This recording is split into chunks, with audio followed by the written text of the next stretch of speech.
because I was so dependent on the monthly check that I forgot where it came from. Yeah, I wasn't tithing. I wasn't, doing what I should at that time. And my excuse was, oh, I'm still young. When I earn more, I will do it. But it's a principle. So every time I think about that time when I quit my full-time job to do a discipleship course, I would think that if God wasn't in it, it would have wrecked me because I would be in debt.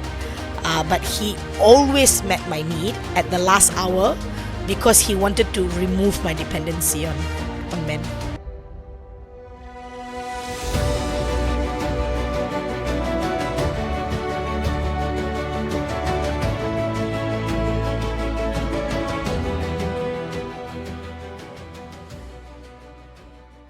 Hi, everybody. Welcome back to the Elvis Good Luck Podcast.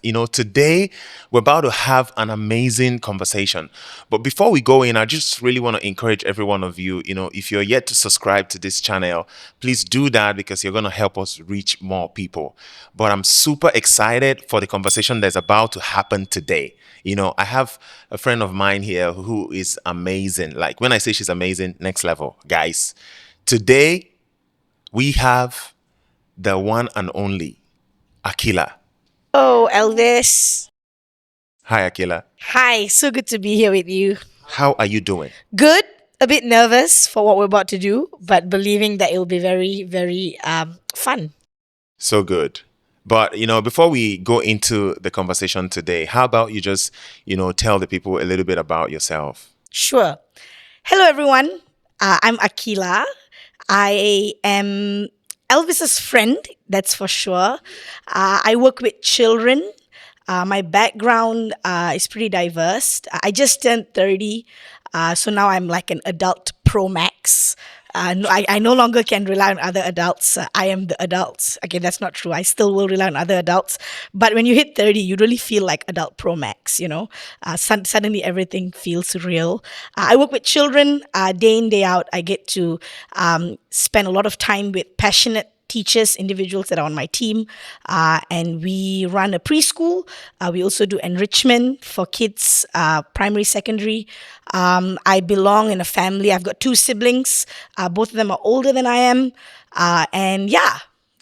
Born and raised in Malaysia, very proud to be a Malaysian. All right, Aqila, people see, a thriving school. What they don't see, is the invisible work, the unseen people, and the inner wrestle that got you here. And we want to unpack all of that today. You're running an amazing school, Greenhouse School, but I just want us to start with this very first question. I want us to have this conversation. What is something people assume about running a successful school that is completely wrong? Well, you told me you will start it easy. This is a very tough question to start with. Number one, I think I'm very thankful for where we are at today, but we are merely scratching the full potential of what we could be. And so while it's kind for people to think that we are a successful school and there's truth to that, I think the road before us is long, windy, big. But I think to sort of answer your question, what people misunderstand, generally people misunderstand entrepreneurship, I think. People think running a business is really fancy, it's easy, it's nice. I think running a business on its own is already difficult. Now having children in that mix adds another layer of complications because you are dealing with the most vulnerable people group, the most treasured and precious people group, parents who entrust us with their children. So I think what they may get wrong is that, being a teacher is easy. Half-day work. Go to school, just play with the kids, shake your legs, get a full salary. So many school holidays. That's the furthest from the truth. My team and I, we work really hard. We do not have that many school holidays, particularly because we have, we want to try and do things differently. But even during the holidays, the rest is so vital for the team. And so I think the biggest thing that people misunderstand about running a school is that, it's way easier than F&B or way easier than a retail business. Of course, it has different challenges, different perks, but it's not a half day affair. It's not a just play and fun affair. There's a lot of multidimensional challenges, tasks, operations involved. Wow, that's an amazing answer, the way you answered that. But I believe you guys started Greenhouse School from ground zero, right? So I want to ask you this. What did it look like, financially, emotionally, and spiritually, when Greenhouse was just an idea? Yep, great question. I think as I think about it, I didn't know that that was ground zero. Because when you are at it, when Greenhouse was an idea, it was in 2019, where there's a bit of a contention with, okay, what is this? There's something that I feel God's calling me to do that's bigger than life itself, in my opinion. Because I didn't wake up one day going, I'm going to build a school. That wasn't the plan. I never once in my high school years, my whatever, in whatever stages of my life, I've never ever said to anyone that I'm going to build a school one day or I'm going to, work with children. It never was the case. 2019, when I felt like there was a concept that God was brewing in my heart, that took a process, a long process, which I think we can unwrap a little bit later. But when it sort of had to come to a space where we had to take action, we went into COVID. So we had to pivot. So back to your question, ground zero. Ground zero looked very different for us because we had to pivot. We were operating from homes. We did not have a space. We did not have a building. We were about to sign a lease with a space, and then COVID hit, which thankfully that's God's protection, because if we did, we'd find ourselves in a huge pickle with the restrictions that constantly changed around COVID, and just, the inability to navigate what's the next step. And if you were in Malaysia during COVID, you would understand that it was such a wild time. Like, how did we cope? Things changed all the time. The alphabets kept changing: EMCO, FMCO, CMCO, yes, all the COs. And then, trying to navigate. So I think ground zero looked like constantly pivoting. We had to pivot, pivot, pivot. We were operating. Because we couldn't be in a space, we operated in homes. We converted homes into mini school spaces for families and parents who wanted it. And so ground zero looked like scattering of educators along Klang Valley, where their cars were their school storages.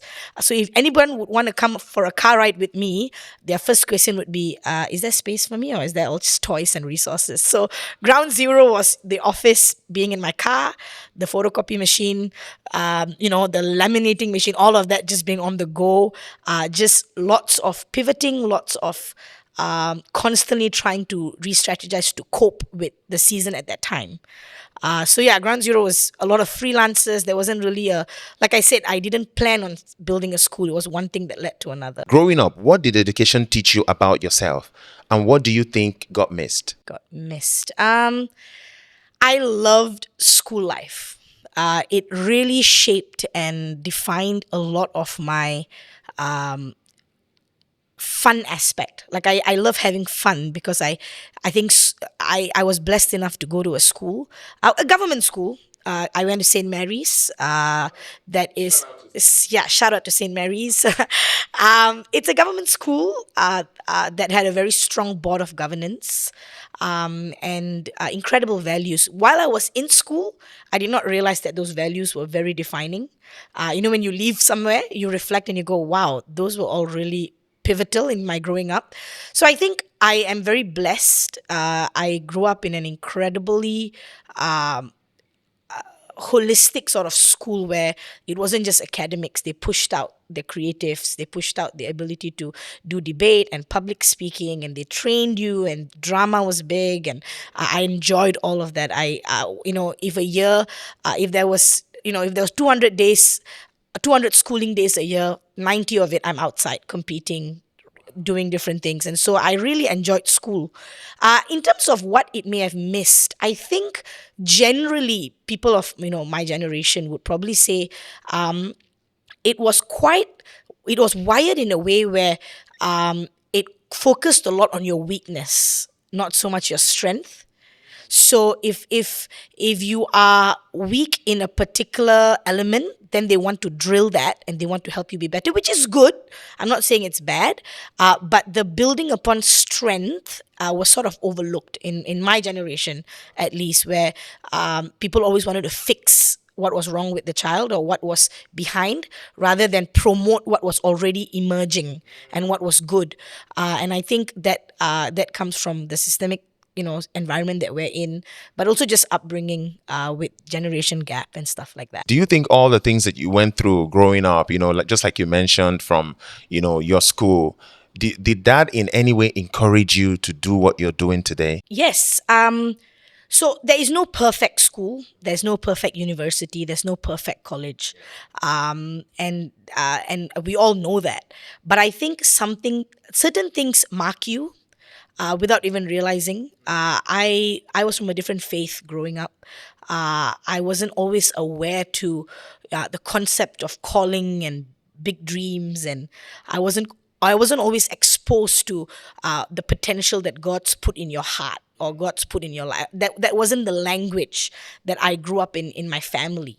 But when I was in school, especially high school, I had a few teachers that clearly loved what they did, especially my principal, who I think could see beyond and not just see me as a 13-year-old, 14-year-old in high school.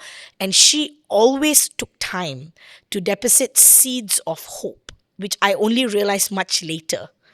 She always took time to say, "Oh, Aqila, God's given you the gift of, talking really, talking and gift of being able to communicate expressively. You need to use it to build others." What she was telling me was power of life and death was in my tongue. And so she always found a way to find a space for my giftings. And now as an educator, when I don't just deal with kids 6 and under. I also deal with kids who learn differently, who may have learning challenges, learning difficulties, who may not be good in math but incredible with Legos and robotics and using their hands to build something. So because of my schooling experience, where I found there were certain individuals that made room for my gifting despite my weaknesses, I am challenged to do the same. That children are, they are work in progress as much as we are. And so because I had that experience of educators just passionate about making room, I am now challenged to do the same. So yeah, it did play a role. So when did you first realize there was a misfit between the children and the system? Great question. Difficult question, but great question. And I think and I think I'm still learning on this journey. Like I said, I'm merely scratching the surface of what this could be. But in my last decade of being in education, I would say that the misfit is because our children are evolving, but the system isn't. Our children today at 3.5, 4, can talk to Alexa. Alexa, what's the weather today? Alexa, it's my birthday. Sing me a song, because they see their parents do that. But when we were 3, we were outside eating sand. You know what I mean? Like playing, getting dirty, and yeah, and that developed such an incredible resilience in our generation. But that doesn't mean this current generation has no resilience or no hope. That's not what I'm saying. But I'm saying that because children today are evolving, the system needs to as well. And I'm so happy that we're having this conversation now, because if we had it earlier, I wouldn't be able to say that what the Prime Minister Dato Sri Anwar Ibrahim announced last week with pertaining some reforms in education that he's going forth to do shows me great hope that he is pushing forward the future generation, not waiting on the systems to catch up. And that will, I think, cause the system to evolve. And I know I'm so, young in this journey, and I'm not despising that. I'm saying that as a matter of fact, I am. But I have a lot of hope that there will be teething issues in trying to mend the reforms that he has announced, but it is one step closer to evolving the system as the kids continue to evolve. And so, if you ask me what's the misfit, I would say that I think the systems for too long has been in the driver's seat instead of the children. It should be the other way around. The systems should be built around the children, not the children be built around the systems. It's like, you measure a fish by their ability to swim, not to climb a tree. But children are so frequently put in boxes. Oh, you have autism, so you do this. Or you don't have autism, so you do that. Or you can read at this age, so you are smart. Or you can't read at certain age, so you are not smart. But we are evolving. Smart is such a irrelevant word. What is smart? What is normal? Right? And so, because of that, I think the system needs to evolve, not to become some fluid where, everything's acceptable. No, no, no. Grounded in principles that make us, have vision of where we're going, but not boxed by restrictions. I think that's something that I feel was a misfit, and I think the reforms that have been announced, yes, there'll be teething issues, but I think I'm excited to see how that pushes it forward. So, but I want to ask you this, Aqila. Was there a moment you felt, fundamentally misunderstood, either as a learner or as a leader? That's a very interesting question. Because, like we all have a million things that we're unsure about, or insecurities, or things that throw us off. But one of the main things for me that I'm working on is actually how to respond when I feel misunderstood. Because people misunderstanding your actions is one thing. You can explain, you can justify. But when people misunderstand your intentions, that's tricky, because intentions are felt, right? Actions are received or actions are seen, but intentions are felt. And so a lot of times I am constantly in the battle of trying to navigate how do I manage that. When you asked me this question, I was thinking of providing an example. And while there are many, one that stands out to me the most, which may speak to a lot of younger people, not when I was a leader. This was when I was very young. When I finished school, and I was actually in Australia for a bit. I was helping out my pastors. I was taking care of their kids. And it wasn't a glamorous job, but it was the most significant time of my life. And I was greatly misunderstood then because I was given an opportunity to pursue medicine, like a scholarship to do that. But I felt in the deepest depth of my heart, and we won't have time to unpack that whole process. But I knew that I needed to give up that scholarship to spend X amount of time serving my pastors. I felt it, they felt it. It was a very pivotal moment. And to be honest, I wasn't much help to them because I was a kid myself. Their kindness, their patience, their mercy, I was a mess. I was a mess. I was meant to help them. I gave them more of a headache than anything else. But in that process of discipleship, I was taking care of their kids. Changing nappies, wiping vomit, all of that stuff. And I got greatly misunderstood by some of my closest. What are you doing? You're wasting your life away. You're wasting your brains. You've got all these brains. You've got all this ace. You're doing nothing with it. I would get messages from, family members who have not talked to me for months. Like, what are you doing wasting your time in Australia? And all these remarks about me wasting my life away while I was serving my pastors in Australia. But that entire period changed the trajectory of my life because I did not intend on working with children. It was never part of my pathway. When you are in school and you have brains, they tell you, be a lawyer, be a doctor. So that was where I was gearing towards, one of it. And so that interruption and dealing with being misunderstood. And it wasn't just me. My mom, out of pressure, would misunderstand me, right? And it's only fair for her to do so because in her mind, my 18-year-old or 17 plus year old is don't know what she's doing, right? Playing in the park with these two kids instead of trying to, build her life. And so out of pressure that she received from her siblings, from whoever, she or just internal pressure of trying to feel responsible for my life, because I was still a minor, She, I had to deal a lot with being misunderstood. Even my pastors were misunderstood, like, oh, what are you doing? She should be in uni, blah, blah, blah. But God was doing something that literally no one could put a finger on, because that entire period with them changed the trajectory of my life. The gifting I have with children was exposed and revealed during that time. And yeah, so that's a story that I have in mind, that maybe if I didn't endure being misunderstood at a young age, I would be in a different path now. Who knows? I'm not sure, but that's always something that keeps coming back.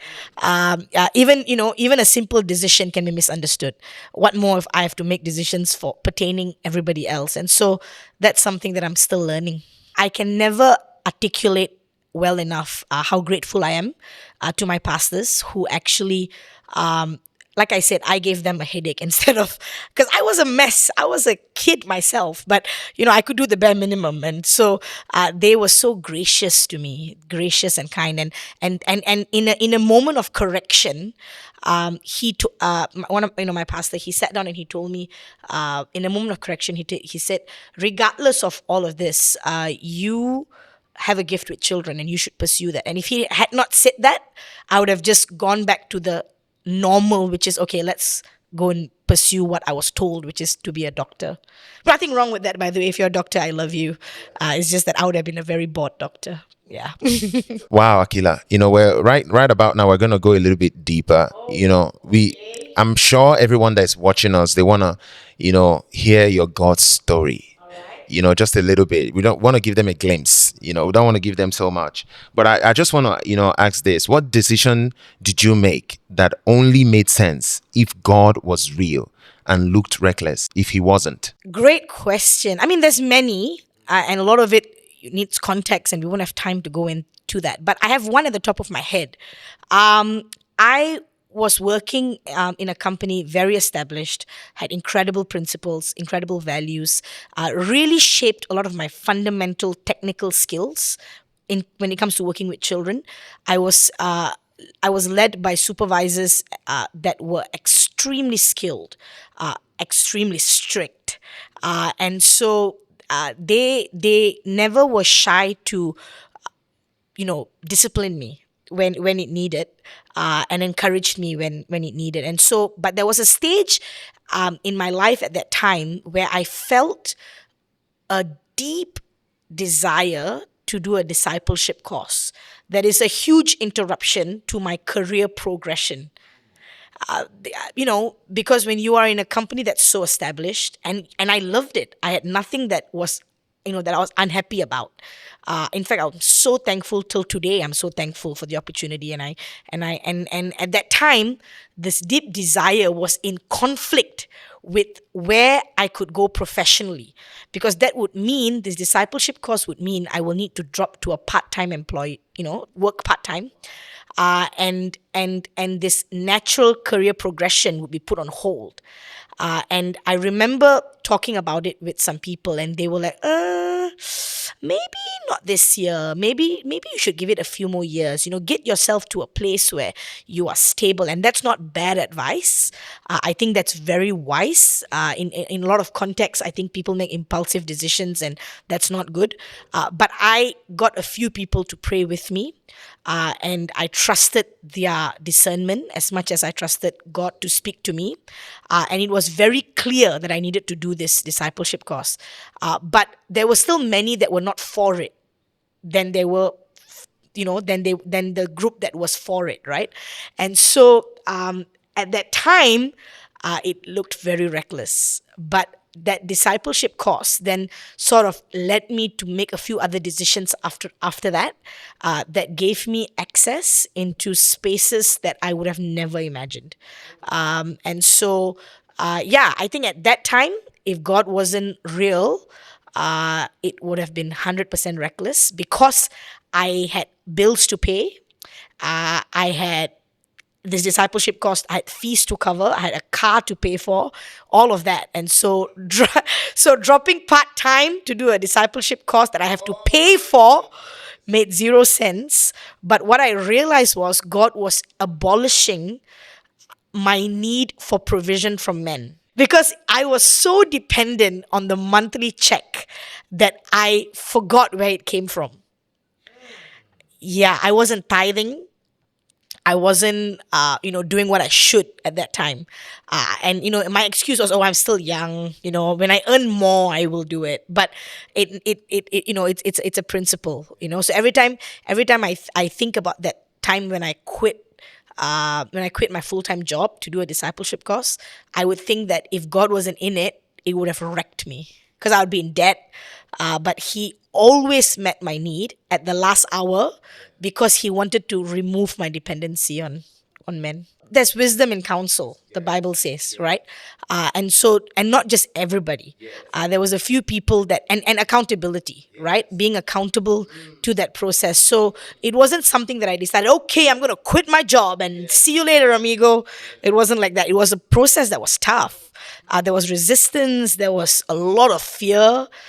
There was a lot of voices that I had to sort of navigate through.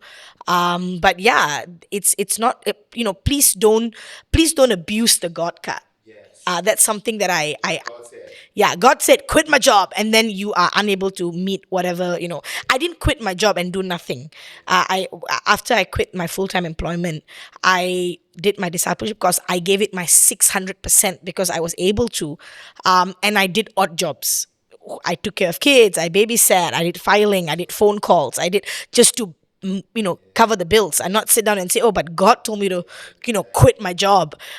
It doesn't work like that. I think when you obey God, He then equips you to find other ways to make it work. Yeah. Yeah, but I want to ask you, did you ever argue with God, about this calling, all the things that you're doing right now? And what was the tension? All the time. My conversations with God every time when, I had to transition to another stage of my life was, why me? Or why this? And so in 2019, when the initial thought, or conversations around this school, like I said, I didn't wake up one day and say, let's build a school. Like, it wasn't a Lego sitting around for me to build or fix. It's honestly something that was put in my heart. And so in the early days and up till today, every time when there's another layer of territory that I feel I'm being called into, there's always that contention of, I don't feel qualified. I don't feel I have everything I need. I don't think I can be a good steward of it because I don't feel qualified and I don't have everything I need. And so usually those voices are silenced when I go back to the drawing board and look at how He's brought me through the other stages of my life. And this may look different, but it really isn't that different because He's the same God. And so the tension is there. Even talking to you right now at the back of my head, there's tensions about some decisions that we have made as a school for the next 3 to 5 months, which I have no infrastructure to implement. But we're like, we're going to do it anyway. And a lot of the times it's like, are we going to make it? I don't know. But yeah, so the tensions are always about, I don't feel qualified. I don't have everything that I need right now.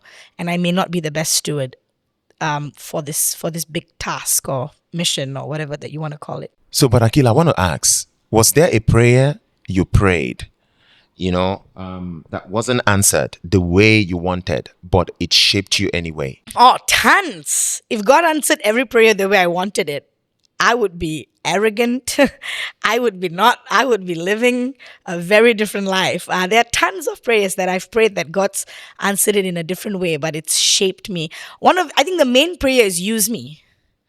Use me, God. Like, absolutely dangerous. And you and I are led by pastors who live this.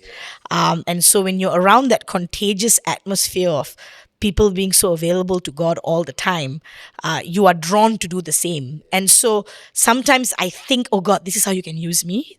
Do this, send me here, provide this, and I'll do this, and I'll bring back for the kingdom. But and God's like, okay, great plan. Now this is how I'm going to do it, right? And so there are many moments. Like, for example, even if COVID did not happen, our school would be in a whole different location, would incur 6 to 7 times more cost, and it would look very different compared to our current model. Our current model is you can start a school with almost no money.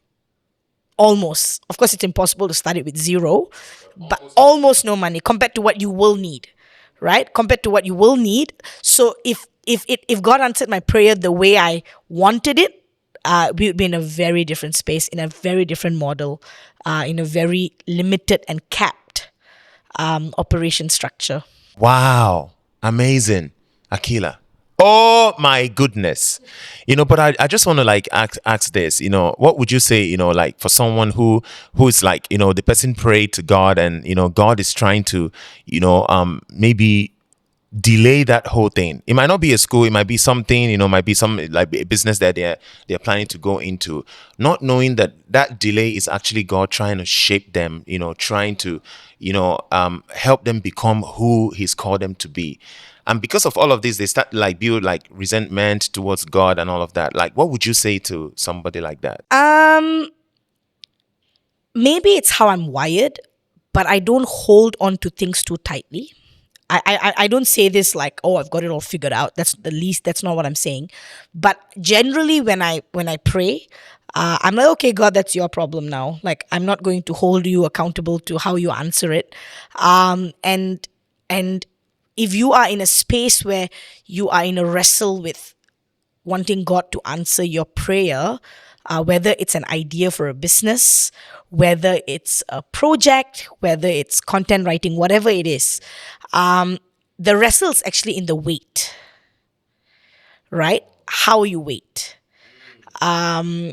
Because I find myself quickly jaded when I am not waiting on God, but I'm waiting on what He can give me.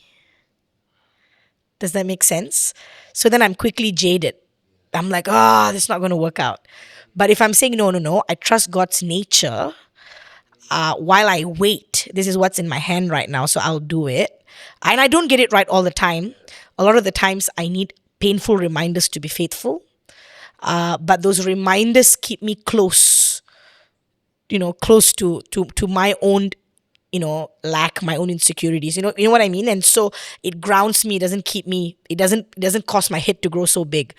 And so I think, back to your question, if you are in a space where you are a little frustrated that your prayers are not answered the way you envision it to be, or you're at the verge of starting something, but you're waiting for something from God to start, high chances are He's waiting for you to just start. High chances. Pivot. Figure a way around it. Yeah. Wow, that is so amazing.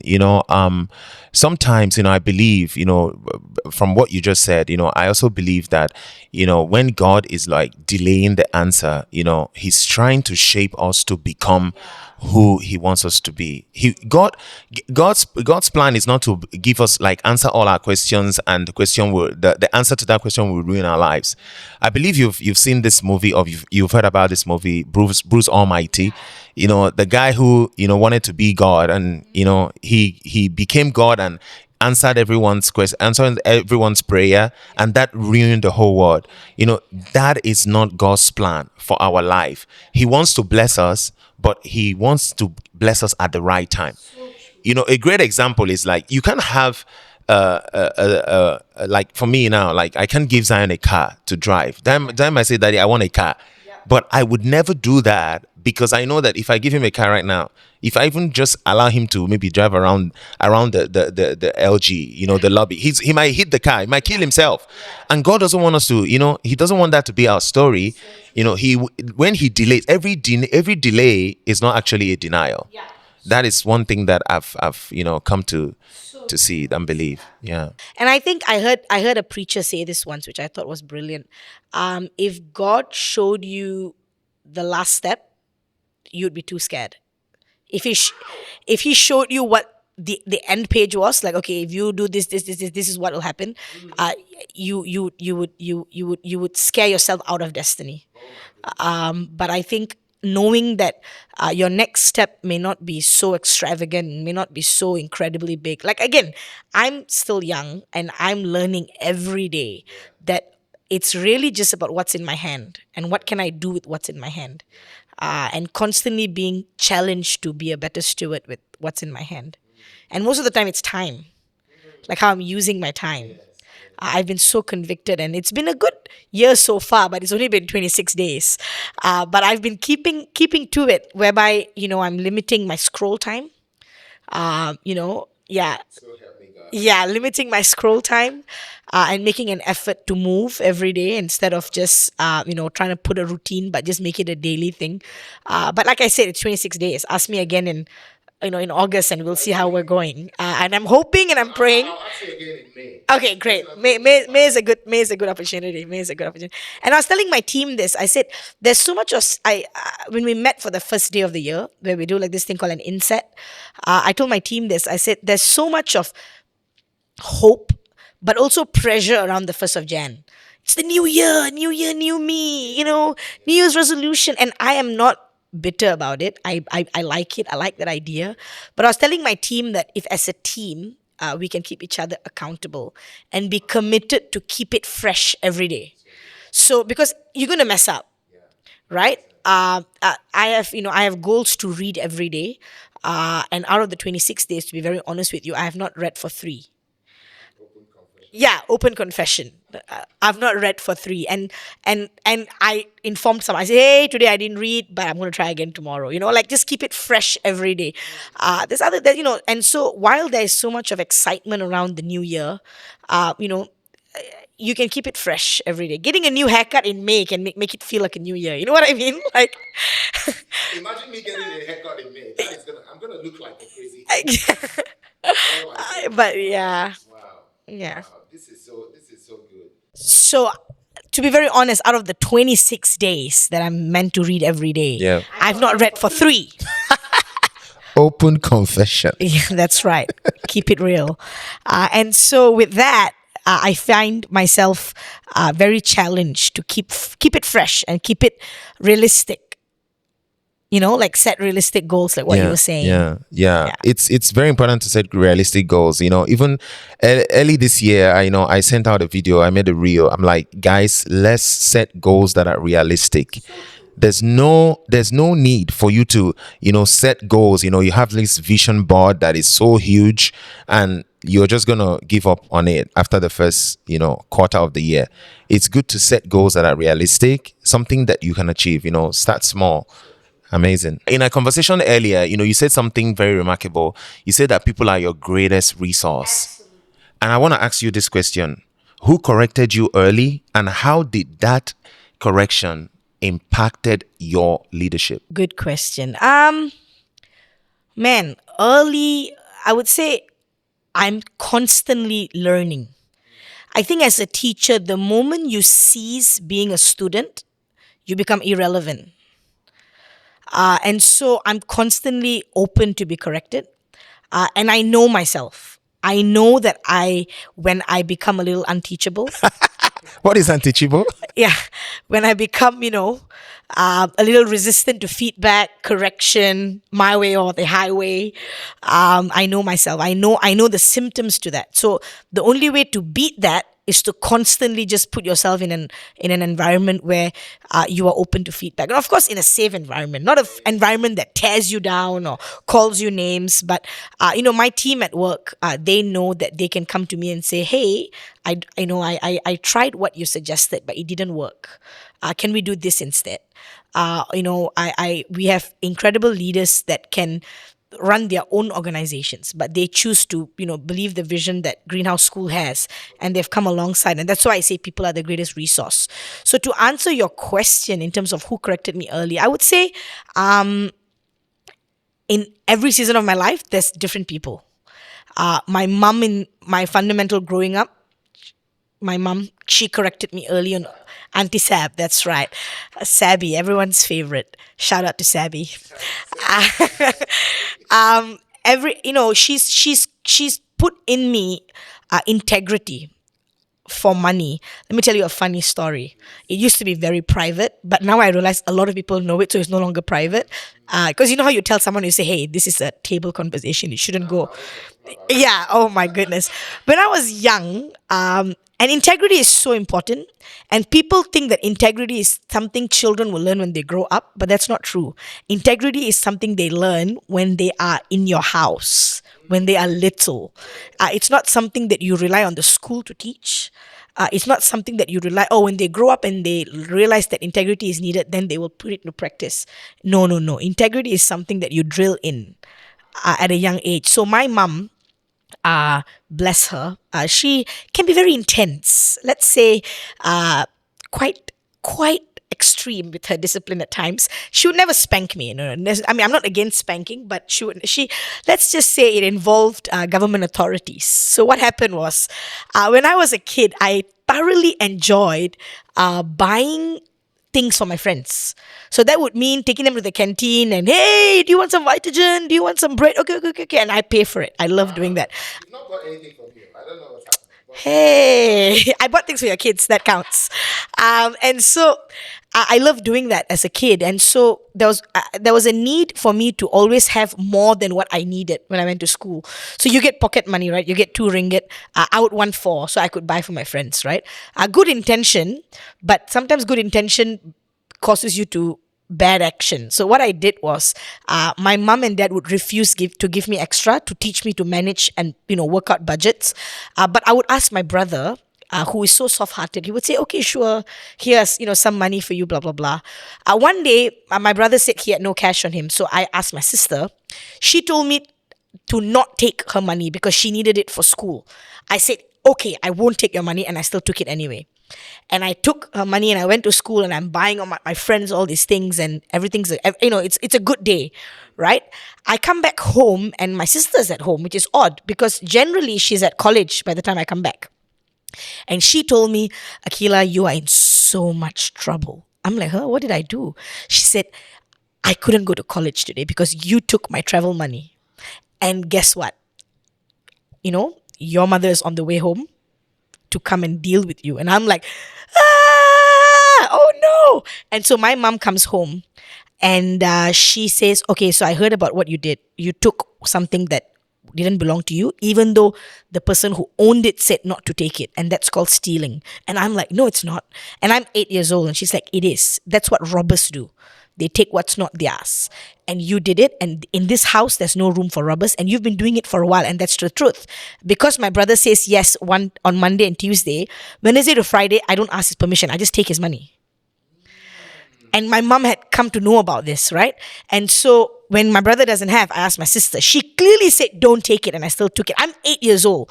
My mom says, "Pack your bags. We're going to the police What? station." That's exactly what she Oh did. my goodness. That's exactly what sweet Auntie Sabrina, that all my friends know her as, did. Shout out to Auntie Sabrina. Shout out, she's the best. She's the best. But so she got me to pack my bags, and she drove me to the police station because she wanted to drive home a point that there is consequences for my actions. And trust me, that definitely put a fear in my heart. Whether fear of God or not, I don't know. But integrity was taught early, that you don't take what's not yours. Now I, manage the funds for the company, and that sounding voice of integrity is what leads my decisions. And yeah, my mom at that time may have been a bit extreme, but it's exactly what because who would have known if she had not stopped me then? It would have created a culture or a habit inside my heart to take what is not mine, just because the other person doesn't give me a hard time doesn't mean it's right. That is a crazy story, It is. Aqila. Oh my God. Yeah, and as leaders, I feel it's very important for us to surround ourselves, with people who can just, say, "Hey, I think this is not, correct." Not in a disrespectful way, but in a respectful way. And you want to surround yourself with people like that because that is also going to, help you become, a better leader So and all true. of that, Wow. Yeah, but I want to ask you this, what kind of people did you surround yourself with, when you didn't have any platform to offer them? Wow, I don't think I have platforms to offer them now. I don't think so, but I'm very intentional with making sure that my circle is protected. Of course, I've not done that well all the time, but I think I generally love my friends. Shout out to my friends, Elvis, you're my friend. Shout out to all my other friends. I love you guys. But I think people always joke, "Oh, Aqila, everyone's your friend." That's true. Everyone can be your friend, but who's in your inner circle, right? And so I think I was intentional in surrounding myself with people who were better than me. A lot of my friends are better than me in a lot of different areas, but there were also another group of people who may not be my friends, but I found a way to either serve them, so I'm around them, but they they are trailblazers in the industry, right? They charter paths that no one's walked before, and so I serve their vision, I serve what they need, and so that sort of allowed me space to be their friend, and even if it doesn't end up in friendship, because I've served people with great visions and we don't end up becoming friends, but that period of time really shaped some parts of my leadership or some parts of my so yeah, I'm intentional with putting myself around people who build, people who live lives that my children, if I when I have kids, that I'm okay for them to look up to these people.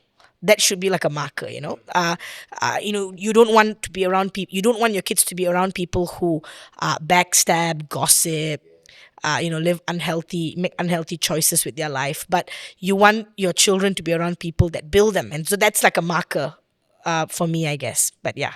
But it's so beautiful, how, something you said earlier. You said you surrounded yourself with people who are better than you, and you weren't intimidated by that. That is something that is so beautiful, like having people that are better than you, and you're still okay to be around them. This is so good, but I'm gonna switch gear a little bit Uh-oh. and ask you a controversial question. I like myself some controversy. Bring it on. This is based on popular demand, Aqila. Okay. Someone asked me to ask you this. Okay. Have you ever been in love? What? Who told you to ask me that? Hey, please answer us. Who told you to ask me that? I'm not gonna tell you. Well.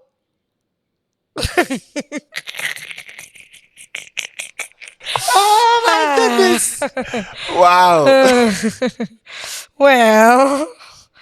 Oh man, what did I sign up for? What did I sign up for? Is it too late? Yeah, you have decided to sit here. You're not going back. Oh man. Well, my answer is almost.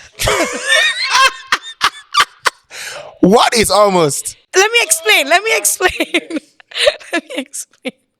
No, okay, one thing I'm sure is I have no capacity to manage a situationship, whatever that means.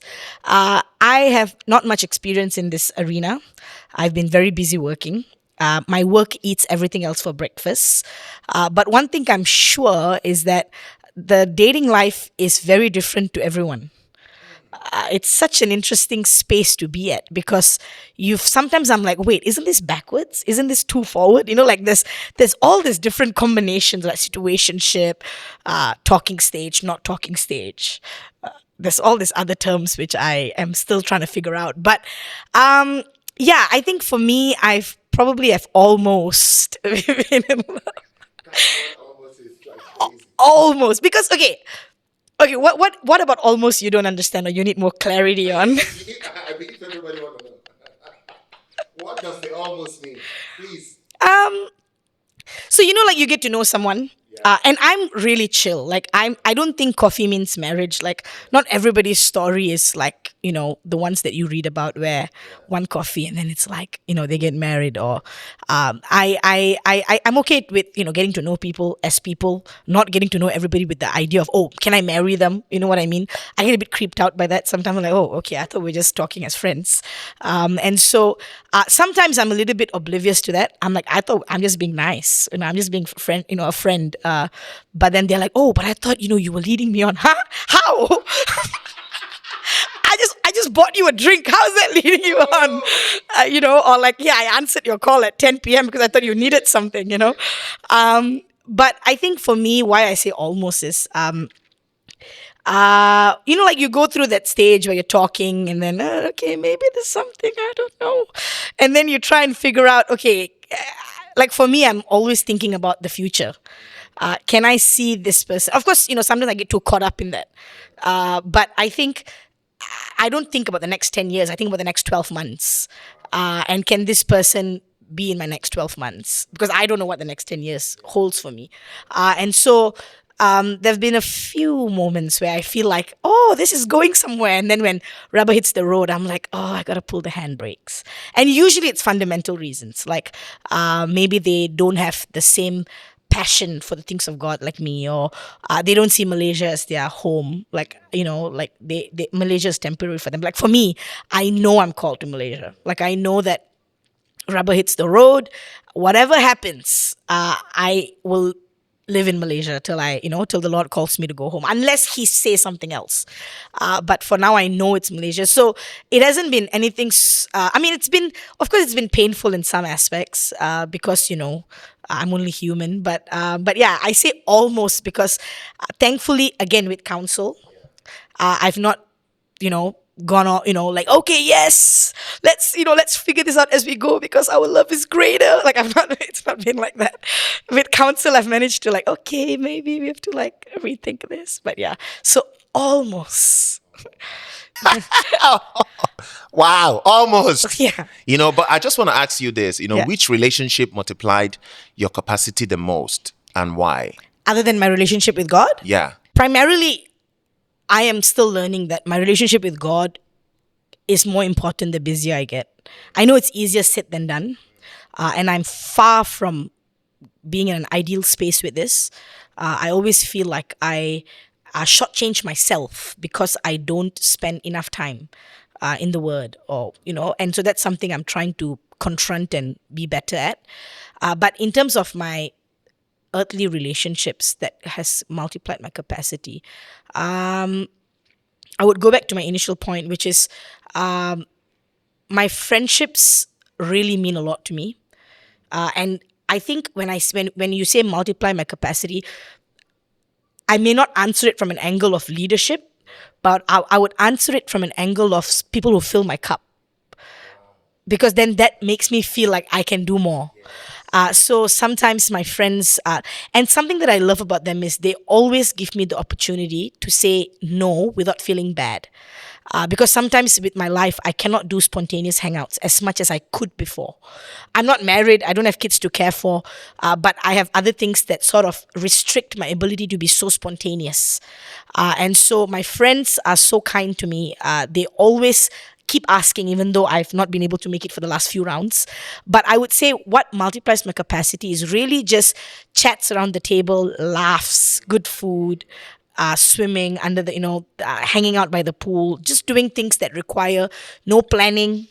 Not much brain cells need to be used, just good banter, just laughing, just talking, playing games. That really makes me feel like, oh, I can go on for another 20 years. Like, you know what I mean? Like, it really multiplies my capacity. But I want to ask you this, as a young single woman leading something significant, what freedom did this season, give to you, and what did it cost you? Okay, so I think the freedom that it gives me is simply this, right? I can throw myself fully into it. I can give like I said, at this current season that I'm at, work eats everything else for breakfast. A lot of my planning is around my work, but I know it's not a forever thing. In this current season, I can throw myself fully into it, and I can say that freedom is a gift. It's such a, and I probably would never get it back in the future. But while I'm at it, I enjoy it. I really enjoy the fact that I can give my full self into building what I feel God's entrusted me to build. And I think the cost of it is this, right? I cannot be reckless with my decisions because there are people at the other side of it. Because I have other friends who are, single, and God bless them, I love them, but they have more exposure in certain things that I cannot tamper into. Do you know what I mean? They can date whoever they want. They can go on whichever holidays they want to. They can party as much as they want, and there's no condemnation in that. It's just a matter of fact. And I like a good time. I like going out with my friends, and I like playing games and all of that. And I mean, like, literal games, not playing games like not like playing games with people's hearts. Yeah, I'm not like playing games with people, like playing game like literal, like Monopoly, like.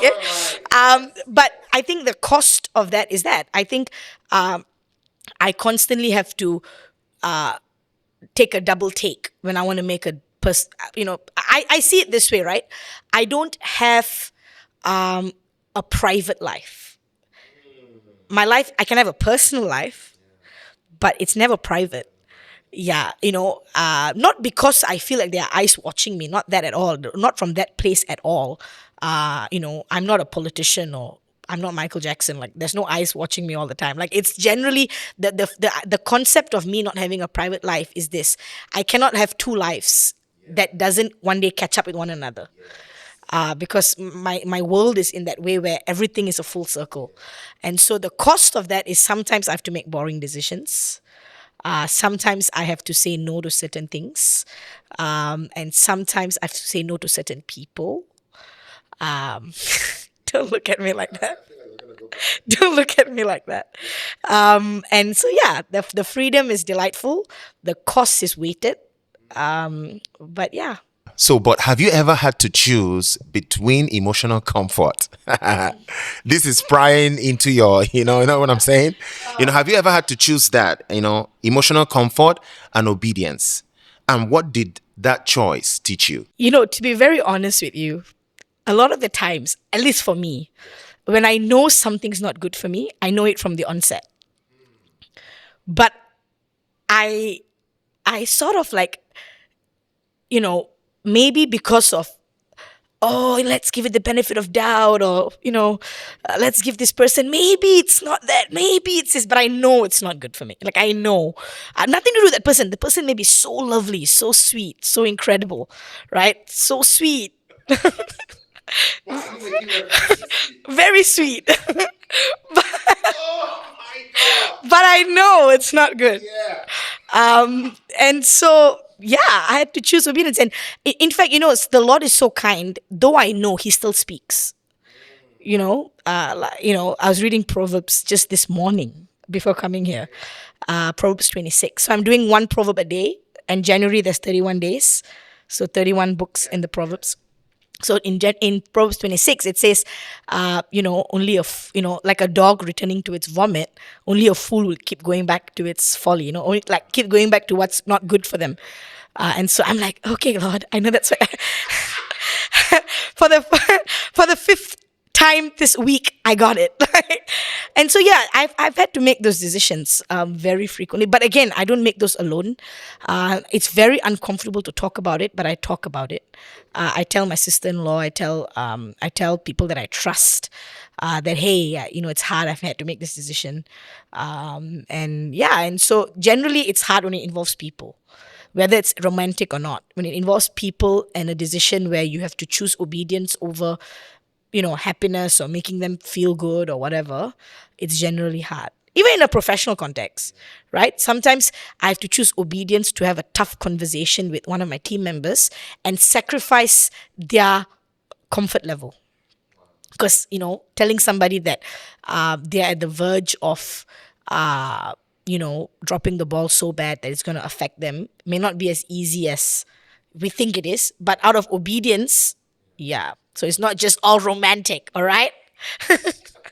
But for someone, who is on the fence, like let's say a young person, they are like on the fence to choose between their emotion and being obedient. What would you say to that person? Oh, I do not have it all figured out. I am learning this myself. So as I'm telling this to you, I am the student at the front seat learning this as well. There is a price you pay regardless. So the price that you pay when you follow your emotions has a longer lasting effect that is detrimental compared to the short price you pay of pain when you obey. Does that make sense? So when you obey, it's painful in that in between, in that period of obeying until you grow some muscles in God's gymnasium and be able to obey and follow through, rather than it's too painful, I'm just going to follow in my emotions. But the price you pay, the pain lasts longer with the emotional decision than it is with obedience. I've experienced this time after time. So I'm telling you that I'm still learning. But yeah, emotions is something that is very powerful. It's a gift from God. But it can also try and be God. And so that's the problem. When a gift from God becomes God, then that's the problem. But as we land this plane, I want us to go into this segment, vision beyond you. And if Greenhouse is here to stay, how do you plan to sustain the vision? Great question. I really pray and believe that Greenhouse School is here to stay. Primarily because all my eggs are in one basket. I don't have plan B, plan C, plan D. If the school doesn't work out, I'm not going to use the back door and start a restaurant. Or, restaurant doesn't work out, start a toy shop. No, I may want to start a restaurant, but that's because the school's doing well. I don't have exit plans at the moment, and I don't think I ever will have exit plan. All my eggs are in this basket. And so I've been very intentional from the start. When I say from the start, like I said, we are still very small for a very big vision. We're still very small. But because the vision is big, I've always said from the start that this is about legacy. This is not just about me. This is about building it for the next generation. And the next generation will take it to new levels, right? And I've been very practical about it as well, constantly involving my family members who are younger than I am to get their hands in the mix. Not because I am forcing them to be my retirement plan. But no, I'm not. But ownership starts from young. And it's not something that I've seen both sides where family businesses, the kids grow up and they just get given the family business just to run. And then there's impact in that, but generally there is, it's very dry, lacks passion, lacks impact, right? But I've seen the other flip side where family businesses get people from a young age involved, right? The sense of ownership is different. And the thing is, you can't teach ownership. You can only cultivate it. So the kids, the young kids in my family, there's 5 of them, all girls at the moment, and so they are very involved in what we do at the school. When I say involved, I mean like when they're on holiday, they come and serve.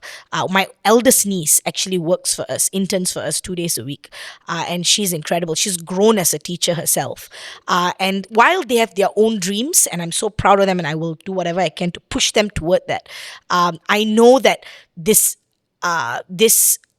cultivating from a young age will help in building the legacy, right? In fact, 1 out of the 5 is so certain about doing early childhood that's what she's going to study in college.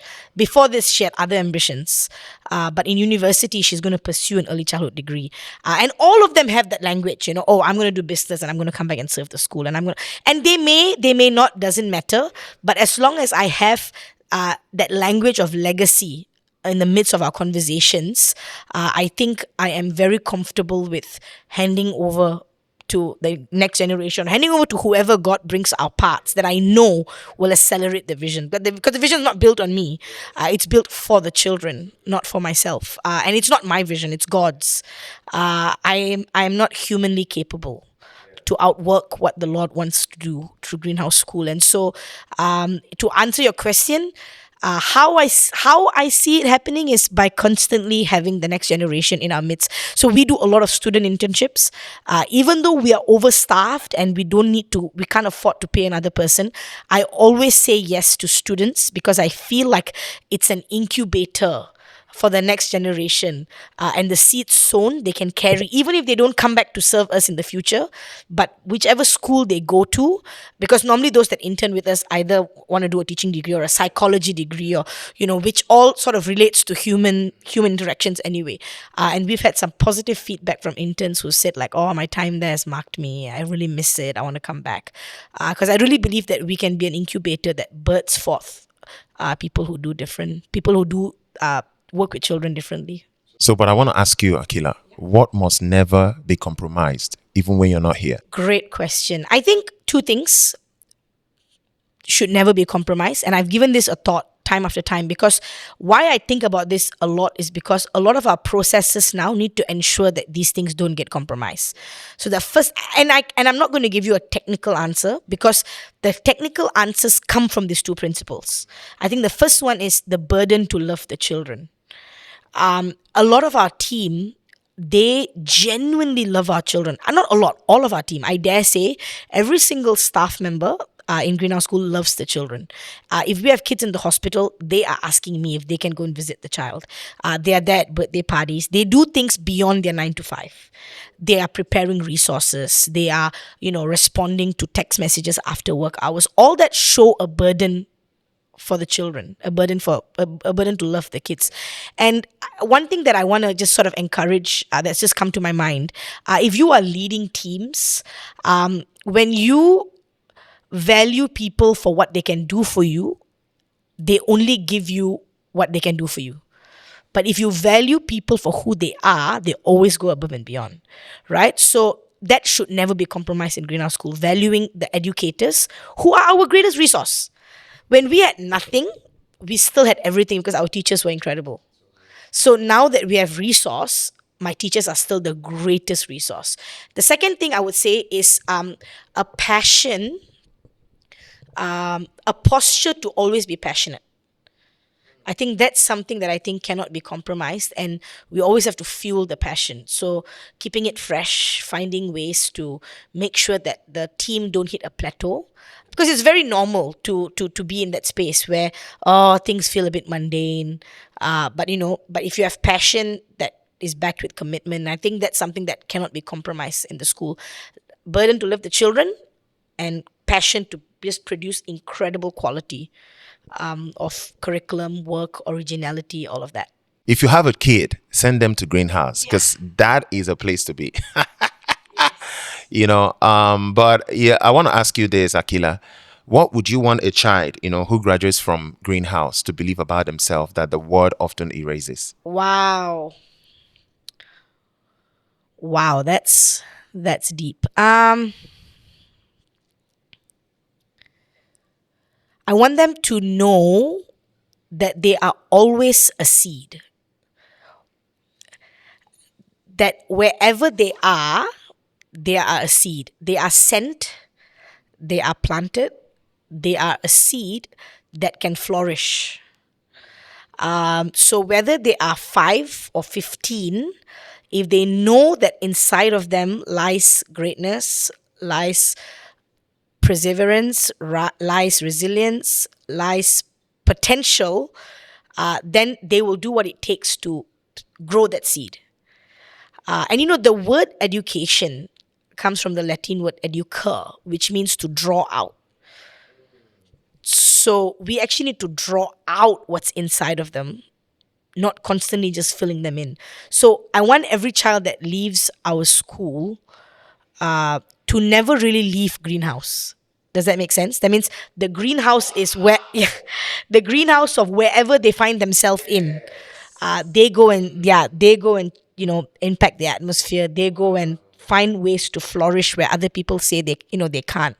And yeah, that's my way. I mean, it's pretty wide, but that's my general sort of hope and vision and dream. Yeah. So, Akila, I don't know. I don't know if I'll call this a tradition, but at the end of every podcast, we want to speak to, want to give like a direct message, and for what we do, we want to like my target audience are like young people. Actually, I've checked the stats of the people who watch my podcast. It's from the age of about 20 to 35, that whole age group. Yes. And I want us to send a direct message to them right now.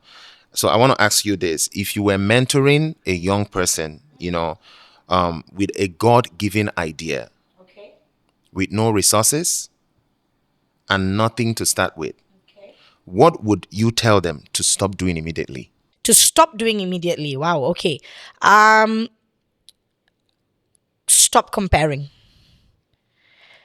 because everybody has different starting points, but everybody actually have the same resource, which is their brain. Think about that. The real moneymaker is your brain. And so I would say stop comparing. Oh, but he did this and he's got that qualification and he's got this person to help him, do this and promote him, and I've got nothing. Stop comparing. If you constantly compare, you will never be able to, number one, access help to those who've actually gone before you, because you're too busy comparing. And you'll never start because you're waiting to reach that level. But the reality is, yeah, there's no two same journeys, but there's the same God. There's one brain. We all have a brain, and we all have resource, not in the form of money, but in the form of people. A lot of people say, "Oh, I don't have enough resources to start a business." Yes, there's practical sides to that. Don't start a business if you're going to find yourself in more and more and more debt. But people can provide resource in ways and shapes that you would never imagine. But if you're too busy comparing, you're caught up in that, and you can't find yourself in a place where you're humble enough to ask or to reach out or to really build a genuine partnership. So stop comparing. Yeah. Wow, Aqila, this is amazing. Do you know you're very smart? Oh, thank you. I really just want to thank you for for the way you answered like all of the questions today, like this conversation that we had. I'm so inspired and so blessed, Me too. by I'm it. inspired by you too, Elvis. Thank you for having me. Are you sure? Yes. Okay, okay, okay, okay. So, but what's one thing, you want our young people, that's watching this video right now to carry into the next decade? Wow, that's a weighted question. But I will tell them what have been told to me, or at least lived out for me to witness and follow, right? If you're a young person with big dreams, and the dream may be big to you and not big to other people, it doesn't matter, right? What matters to you matters to God.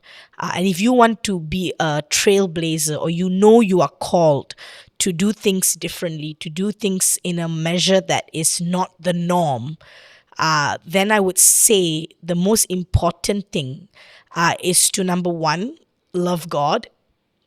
Love God wholeheartedly. He grounds you, He releases you, He protects you, He provides for you. It's not cliche, it's the truth. It's by His grace that we really can live out day to day, right? On this adventure that we do not know where it's going, but I know who's leading it. You know what I mean? So love God, love people genuinely. Don't love them for what they can do for you. Don't love them because they're a stepping stone. Don't love them because you need their comfort or need their validation. Love them for who they are, and embrace relationship wholeheartedly, right? And the third thing is to love what you do. If you are currently studying something that you don't see yourself doing in the future, don't quit. Nothing's wasted with God. Nothing's wasted with God. You will not be able to put it together, but He knows what He's doing. Keep going for it. Find ways to love it. Find ways to enjoy, get new perspective. Because if you love what you do, it won't feel like you're working, right? And so, to leave you with this, that you are the hope for the future. No pressure. but that's the truth. The Bible says how the earth is groaning, waiting for sons and daughters to arise. And this is your time. Yeah, you will never be ready.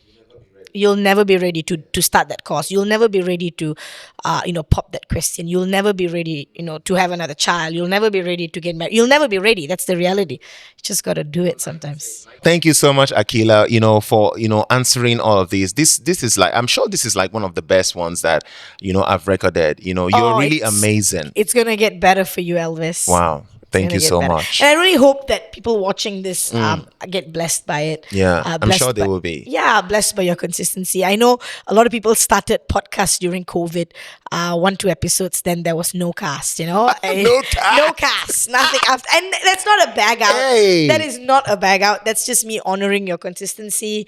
Despite having a full-time job, being a dad, a husband, I love this. And no matter how many more episodes you do, I wish the Elvis Good Luck podcast all the best. Thank you so much, Aqila. And thank you so much, guys, for watching. We just really want to encourage you one more time to, subscribe, follow, and then share this. You never know who this is going to be a Yep, blessing to, absolutely. because that's the reason why we do this. The reason why we do it is because we want people to be blessed by it. Yeah. And the more we share it, the more we subscribe, the more people we're going to reach. Absolutely. We really just want to say thank you once again. Thank you, Aqila. Thank you, I'm sure I'm Elvis. going to bring you back here because Oh. there's something you need to tell us. Oh. We need to go a little bit deeper About what? into the Okay, no, I'm into very the busy. more personal I'm very vibes. busy for the next months. I'm very Hey, busy. hey. But thank you so much, Aqila. Thank you for you. coming. Thank you, Thank you, Elvis. everybody, for watching. See you Thanks, soon. everyone. See you. Don't forget to subscribe. Bye bye.